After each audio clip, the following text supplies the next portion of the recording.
Didik TV KPM. Kembali bersama kami di Didik TV KPM, tentunya untuk mata pelajaran pengajian kejuruteraan elektrik dan elektronik bersama dengan Cikgu Muhammad tentunya. Jadi Cikgu, untuk segmen kali ini apa pula yang akan kita diskusi? Silakan. Okey, segmen kali ini kita akan cerita tentang kerjaya. Okey. So, kerjaya kita nak tahu apakah tentang carta alir laluan jurutera. Macam mana kita nak jadi jurutera? Apakah step-step ni Cikgu, kan langkah-langkahnya? Silakan. Langkahnya seperti ini. Saya masukkan, rumuskan ke dalam carta alir ini yang saya telah tunjukkan. Selalunya pelajar-pelajar akan mengambil SPM. Itu asasnya lah. Asasnya lah. Baik. So, bila selepas kita selesai mengambil SPM, kita akan pergi ke matrikulasi ataupun kita buat diploma selalunya kan. So, apabila kita dah selesai diploma ataupun matrikulasi, kita akan teruskan kepada sarjana muda yang kita nampak sekarang banyak universiti-universiti menawarkan sarjana muda kejuruteraan. Dan kalau kita tengok sekarang, ramai yang keluar daripada universiti tempatan daripada sarjana muda. Dan seterusnya, bila kita dah masuk kepada sarjana muda, kita mestilah mendaftar supaya kita mendapat jadi jurutera yang berdaftar. So, itu kita berdaftar dengan badan profesional lah. Dan seterusnya, kalau kita nak menambahkan lagi ilmu kita, maka kita akan masuk kepada sarjana kejuruteraan. Okey. Dan disebabkan kejuruteraan ini ramai orang rasakan susah kan, tetapi sebenarnya kalau kita minat, insya-Allah ada ruang. Ada jalannya Cikgu. Ada jalannya. So, kalau kita masuk kepada vocational pun sebenarnya dia masih ada ruang untuk kita jadi seorang jurutera sebenarnya. So, maka kita kena ambil diploma teknologi, kan, kita ambil sarjana muda dan seterusnya kita ambil sarjana kejuruteraan. Tapi jalannya agak susah sikitlah. Baik, kan? agak panjang. Agak panjang. So, dan seterusnya kita akan dapat pada jurutera yang berdaftar. Okey. So, kita pilihlah apa yang kita hendak. Okey. Seterusnya, kita nak tengok tentang kerjaya dan peranan dia kan. Jurutera ini sebenarnya dia ada kerjaya dan peranan dia. So, kalau kita tengok di sini, kita ada jurutera ni sebenarnya apakah kerja dia? Kan, kerja dia sebenarnya kita boleh bahagikan kepada 4, iaitu dia nak menyelesaikan masalah. Okey. Masalah, so dia kena cari apakah masalah tersebut. Kita kena kaji masalah tersebut, kita kena fahami masalah dan memahami kehendak pelanggan yang kita hendaki. And then, bila dah kita selesai masalah, kita dah tahu tentang masalah, maka kita akan selesaikan dia. Maka di sini tugas jurutera sebenarnya akan mereka bentuk. Selepas mereka bentuk, dia akan mencuba rekaan dia dan akan memastikan ia berfungsi untuk digunakan oleh pelanggan. Okey.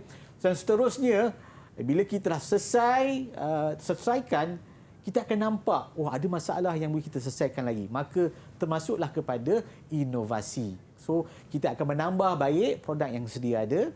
Dan seterusnya, disebabkan zaman kita sekarang ni, kita perlukan kelestarian. Maka kita akan memastikan alam kita tidak tercemar dan dia juga akan memberi kesan-kesan negatif kepada kita punya sosial dan ekonomi. Maka kalau kita tengok ni, jurutera sebenarnya mempunyai 4 cycle yang dia perlu selesaikan.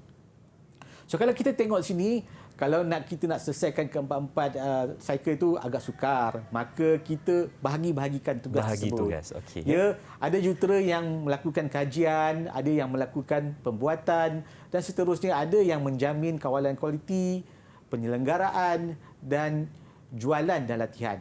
So, macam saya hari ini, saya mengajar. Jadi saya masuk dalam bidang latihan. Okey. So, itulah tugas jurutera sebenarnya. Bukanlah jurutera hanya mencipta sahaja. Banyak tugas-tugas lain yang perlu dilakukan. Alright. So, kalau kita tengok sini, jurutera sebenarnya kalau kita tengok, dia ada badan profesional. Badan profesional ini akan memantau apakah jurutera buat. So, maka kenapa kita buat begini? Sebab mengikut perjanjian Washington, kita panggil sebagai Washington Accord, setiap badan profesional akan ditubuhkan di negara masing-masing dan kita akan jurutera itu akan dikawal sedia oleh badan ini. Okey. So, maka badan profesional yang ada di Malaysia kita namakan sebagai Lembaga Jurutera Malaysia ataupun kita singkatan dia adalah LJM. So, ini adalah lambang LJM yang patut kita ketahui. Kita belajar kejuruteraan. Okey. Dan seterusnya, apakah peranan lembaga jurutera Malaysia sebenarnya? Peranan dia adalah mendaftar. Siapakah yang dia perlu daftar? Daftar jurutera, daftar pemeriksa bertauliah, daftar teknologis juga, daftar pemeriksa tapak dan daftar syarikat amalan perunding kejuruteraan. So, dia mendaftar dan seterusnya apa yang dibuat? Dia akan mengawal selia kelakuan dan tata laku untuk melindungi kepentingan awam. So, Baik. ini sebenarnya yang dilakukan dia untuk menjaga kepentingan awam. Cikgu, Irfan ada soalan. Ya. Sekiranya saya sebagai seorang graduan dalam bidang kejuruteraan, jadi langkah pertama sebagai seorang yang ingin menjadi seorang jurutera, Irfan kena berdaftar dulu cikgu dengan LJM. Ke macam mana?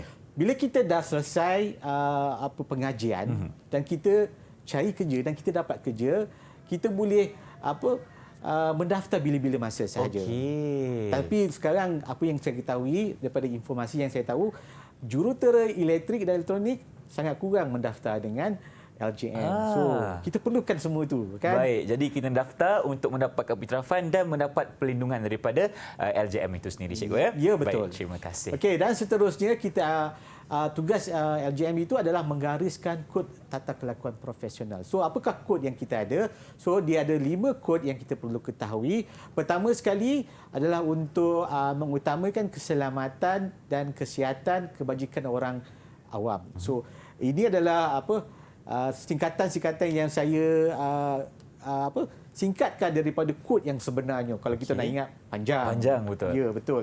Dan seterusnya, nombor 2, kita nak melakukan tugasan pada bidang yang spesifik yang diceburi. Maka kalau kita ni menjadi seorang jurutera elektrik, kan kita buatlah kerja jurutera elektrik. Tak payahlah kita nak masuk campur tugas-tugas orang yang lain. Okey. Dan seterusnya, nombor 3, kita memberi pernyataan awam. Kalau memberi pernyataan awam tu kita mestilah berhati-hati, dan kalau kita beri tu mestilah objektif dan jujur. Maka kita pasti kita tengok bagaimanakah kita kalau nak beri pernyataan awam mestilah daripada bidang kita, bukan bidang orang lain. Dan seterusnya, 4, kita memegang amanah kepada majikan dan pelanggan. Okey. Dan setiap yang kita lakukan mestilah mengikut lunas undang-undang. Okey. Ini antara 5 kodnya, cikgu. Ya. Yang perlu seorang jurutera itu fahami dan ikuti. Okey. Seterusnya, bila kita dah tahu kod, kita nak tahu apa kesan kalau kita langgar kod tersebut. Okey. Kod ini sebenarnya pelanggaran dia kalau kita tengok dia terbahagi kepada 3 sahaja. Okey. 3 contoh utama iaitu kalau kita langgar dia maka kita akan efek dari segi ekonomi, alam sekitar dan sosial. So apa efek ekonomi? Peningkatan kos, kan? Seperti bayar duit mahal, kan? So itu yang akan kita nampakkan. So kalau alam sekitar kita akan nampak pencemaran alam, denggi, itu sebabkan oleh kita. So daripada aspek sosial kita akan dapat gaji yang lebih rendah. Okey. Servis yang kurang baik. Itu adalah apa yang kita akan nampak kalau kita ada dalam dalam aspek kalau kita langgar kod tata kelakuan tersebut. Alright. So, tapi bagaimanapun kita kena berhati-hatilah. Okey. Kita ikut kod-kod yang telah kita cakapkan tadi. Alright. So, kalau kita tengok sekarang, ini adalah satu contoh yang saya tunjukkan di mana contoh ini kita nak tengok apakah yang kita buat, jurutera dah buat, dah langgar dan apakah akan menyebabkan berlakunya. So kalau kita tengok di sini, mengubah spesifikasi teknikal untuk pam motor kepada spesifikasi pam motor yang kurang berkualiti. So kita ada pam motor yang baik, kita tukar dia kepada pam yang kurang baik. So apa akan jadi kalau begini? So kalau pam kurang baik, kita tahu kos dia rendah. Betul. Tapi apakah efek dia kepada 3 golongan tadi, kan? Okey, so kita tengok. Kita tanya dulu murid-murid kita, apakah kod tata kelakuan profesional yang telah dilanggar oleh jurutera tersebut? Siapa nak beri pendapat? Silakan. Saya Umairah. Umairah, okey, silakan. Untuk masalah ni dia berkaitan dengan lunas undang-undang. Okey. So kita tengok adakah ia berkaitan dengan undang-undang. So kita tengok. Ya.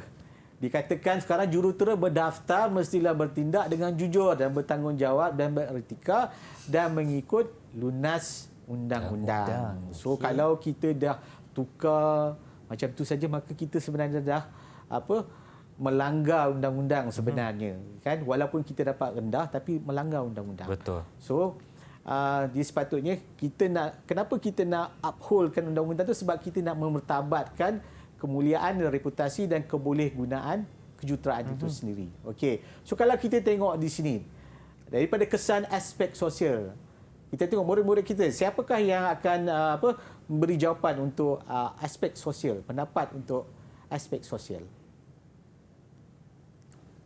Silakan anak murid cikgu. Siapa yang tolong jawab? Okey.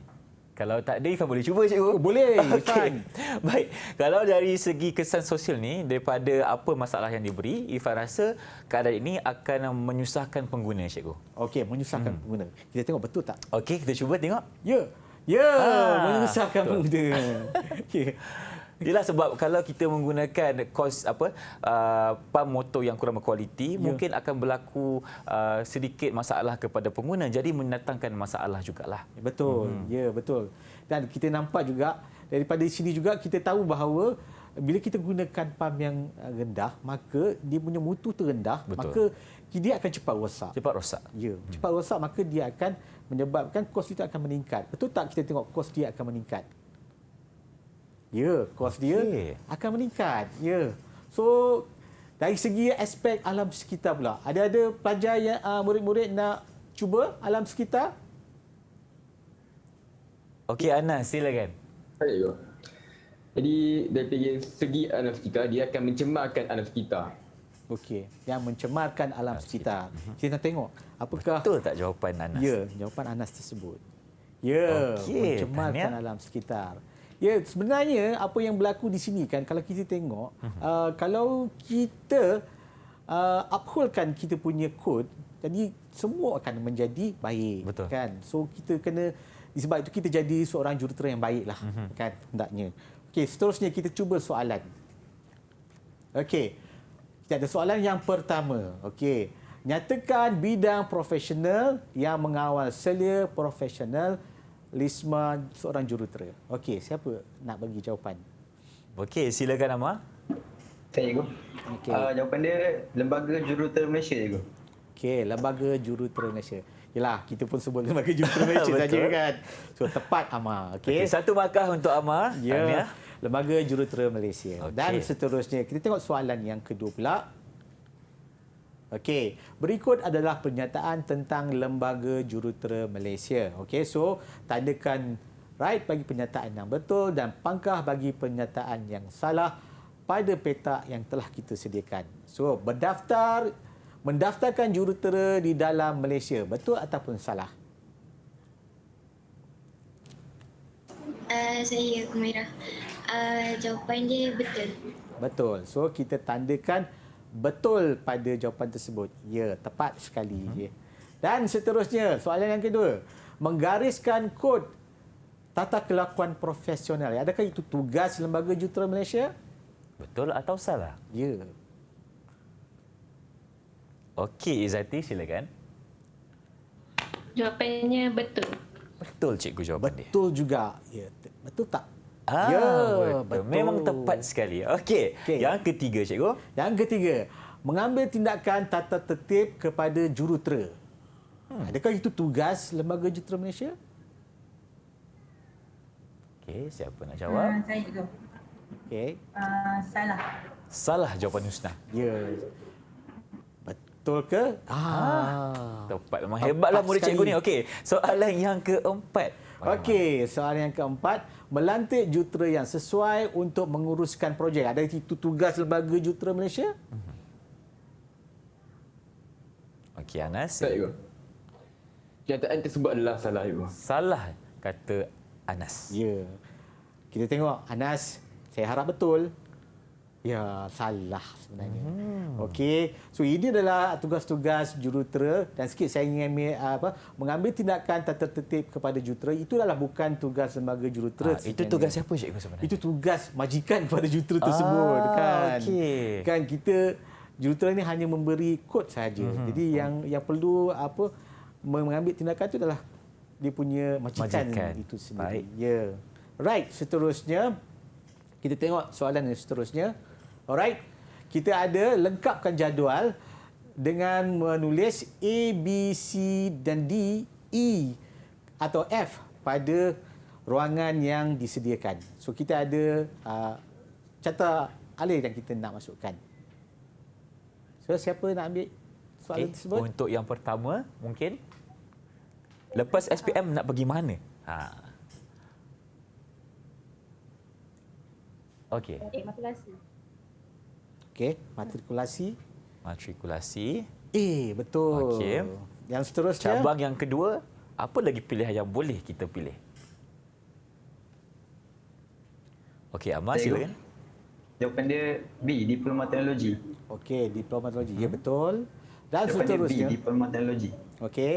Dan seterusnya kita tengok yang terakhir. Okey. Apa sebelum kita berdaftar? Ya. Apa jawapan dia? Silakan. D. Sarjana Muda Kejuruteraan. Okey, D, sarjana kemudian. Ya, betul. Alhamdulillah. Nampaknya mereka dah faham cikgu carta alir untuk menjadi seorang jurutera. Okey. Okey. Right, seterusnya kita tengok adakah soalan yang lain pula? Ada lagi. Okey, satu lagi soalan. Okey, nyatakan kod kelakuan yang dilanggar apabila jurutera menghasilkan sistem exhaust yang tidak mengikut spesifikasi tanpa pengetahuan majikan. So, apakah kod tata kelakuan? Okey. Husna, silakan. Seorang jurutera mestilah menjadi pemegang amanah kepada majikan dan pelanggan. Okey, memegang amanah kepada majikan dan pelanggan. So ini adalah contoh soalan di mana awak perlu ingat dia punya pernyataan penuh lah. So kita ingat dia punya singkatan tetapi kita juga ingat dia punya yang penuh untuk kita jawab soalan. Okay, Cikgu, kalau dalam soalan nanti kalau mungkinlah ada beberapa perkataan yang murid terlupa dalam kod yang sebenar, itu dikira salah ke macam mana? Saya rasa kita tunggulah kepada orang yang menanda kan. Okey. Saya rasa penanda akan memberi markah sebenarnya kan. Mesti penanda baik-baik. Baik, je. yang janji apa yang kita ingin sampaikan itu betul dan tepatlah. Ya, tepat. Baik cikgu, terima kasih untuk segmen kali ini. Banyak Irfan belajar dan kita akan berhenti berehat seketika. Kita akan teruskan teroka lagi dalam dunia pengajian kejuruteraan elektrik dan elektronik selepas ini. Jangan ke mana-mana. Didik TV KPM